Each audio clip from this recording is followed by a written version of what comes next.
Hi, this is Justin Slocum Bailey from indwellinglanguage.com. I wanted to share with you today a couple ways that my students and I use gestures to make the most of the limited time that we have in the classroom and to keep track of and take care of our affect, in other words, our emotional state.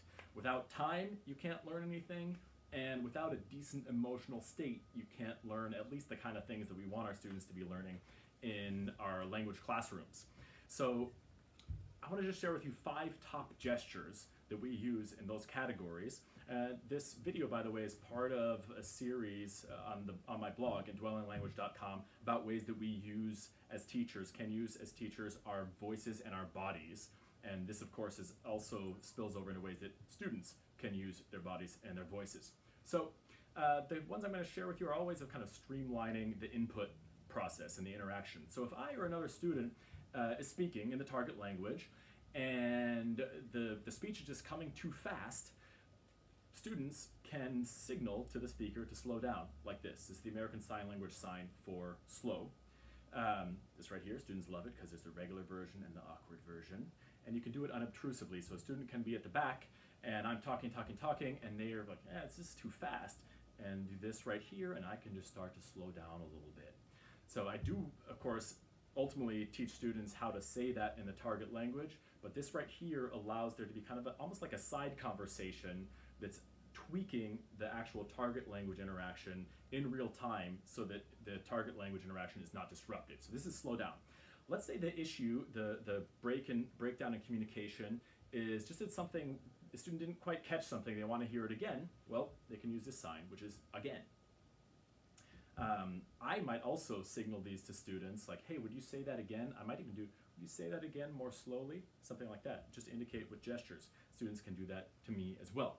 Well, a lot of times it's not the pace of speech or the need for repetition, but just an actual word isn't understood in that moment, in which case students will make this sign right here, which is the American Sign Language sign for word, and I will clarify whatever that word was, usually by writing it in a near L1, so shared first language or shared language equivalent on the board. One thing, by the way, this does for me as a teacher is I don't have to keep careful track of all the words that a certain class knows. There's no such thing as a word that an entire class knows anyway, right? So I can speak fairly naturally and students can indicate their need for some help with this gesture. Sometimes I also use it myself while I'm talking and with sort of an interrogatory look to find out from students, hey, is this a word you guys understand right now or should I clarify? I do teach my students, or do give my students also this kind of generic, all-purpose, you're confusing me, stop type sign that a lot of people use, but I really like that the other gestures, the slow down, the again, the what's that word, are a little more specific and provide more specific feedback to the speaker. Last but not least, for now, is distraction. If something's a distraction, this is the sign, and this is how we point it out. Like if Joey is clicking his pen, I might point that out, Joey will stop. If there's a noise outside, a student might do this, a couple students might, and we can't solve that problem, it's out of our control, but I found that just kind of naming it together, it kind of builds up our community and refocuses us as a language learning group. So we've got slow down, say that again, what's that word, stop, and distraction. These are only 5 of maybe 200 or 300 gestures or signs that we use.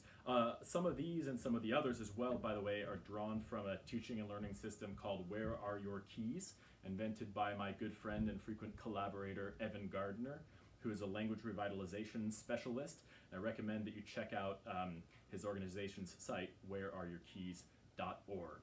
But I wanted to close by commenting on 3 things, 3 overarching things about the use of these signs and gestures and how they really help our students and also help us even in our planning our courses and in how we feel about how they're going. The first is that they foster a type of mindfulness in that they require and foster a sense of awareness of our current state. Like, I'm overwhelmed by the speed of the input, or I don't understand what's going on, I'm confused, and help us then, us learners, get what we need. I need slower input. I need to hear that again, more input. I need to know what that word is, comprehensible input, and so on. So awareness of our state as learners and our needs, as I just described, need the kind of input that I can understand and process.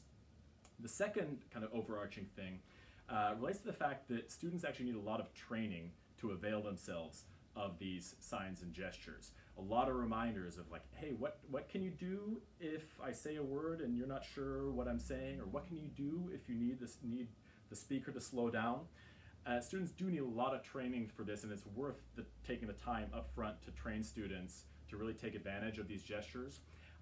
I think, and this is just kind of my personal observation, but I think one of the reasons why students need so much training with these particular gestures is that they're just, by the time they get to us, even if they're still pretty young, they're just used to not understanding a lot of stuff that goes on in school, and especially stuff that's in another language, right? Like, of course I don't understand, it's another language. And I really want to foster this sense through these gestures and through my speech in general that, no, languages are for communication. You're supposed to understand what I'm saying. I, as a decent communicator, should be speaking to you in a way that you can understand, and this is the way that you can help me do that. So, so that's on training and on students developing this idea of no, I want to understand and I should be able to. And the third thing that relates to this overarching mindset is our mindset as teachers, to a certain extent as learners as well, but especially as teachers, of kind of the hackability of different obstacles in our class. All of these gestures, and the gestures really just cue good teaching techniques in general, right? We should be speaking slowly enough. We should be repeating appropriately. These things are just reminders to do that. But they all grow out of problems that happened, like this one time I was speaking so fast that I wasn't understood, or this one time students didn't get enough input of a particular element of the language. And so thinking about any little obstacle that comes up in your classroom, hey, what can we do next time to eliminate that obstacle and the time that it wasted and the ill effect it may have had on our affect, so that we don't have to deal with that anymore. So many of those 200 or 300 gestures that my students and I now use were just developed, they just grew out of a problem that happened, and we solved it, and we realized, hey, how can we kind of cue that solution again next time? Oh, let's have a gesture to make that happen. And that's really streamlined my classes. These gestures and the overall kind of mindset that goes with them are one of the few things over the years, as far as teaching tools go, that I've decided, look, it seems gimmicky, but I cannot do without this, because they're just simply so helpful. So check out whereareyourkeys.org for more such techniques. Check out the blog series on Your Teaching Body, where I've talked about ways that we can use our body in our teaching. That's over at indwellinlanguage.com, and I wish you joy and success in your language teaching.